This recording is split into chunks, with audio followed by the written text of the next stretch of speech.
So I'm starting with 2 bunches of cilantro, a bunch of parsley. And I'm going to just cut off the ends. I'm going to use the stem still, but I just want to cut off the ends of the cilantro and parsley. And I'm going to use my food processor to make this side salsa. So before I put it in this bowl, I'm going to cut them into smaller pieces to help my food processor chop it up easier.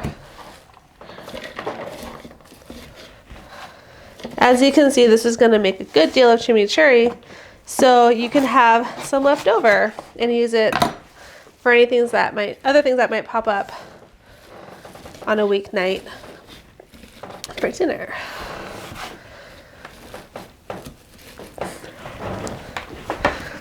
And there's a lot of vinegar in this, so it should last you a few weeks in the fridge.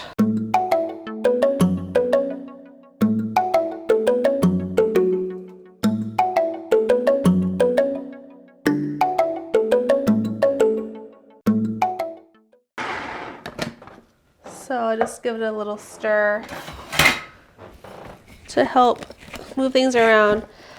But what's going to help me is when I add in the liquid to this, it'll start really spinning. So next I'll add in my chipotles.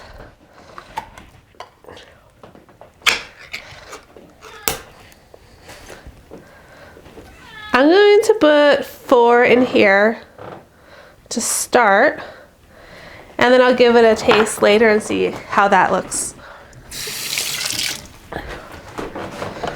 Another thing is I'm going to go really heavy on red wine vinegar in here for a nice pucker, and then I'll finish it off with some oil.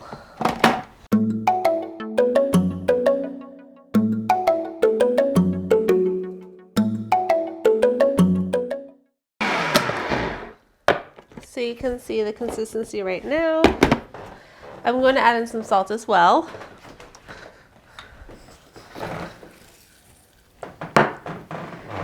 And then I don't need that much oil for this. I got some, I have all that liquid from the chipotle, and I have liquid from the vinegar I put in here. So I'm just gonna need to add just a tiny bit of oil.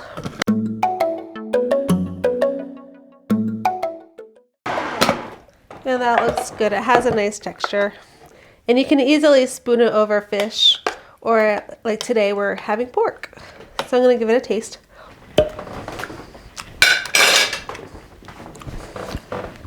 It's delicious.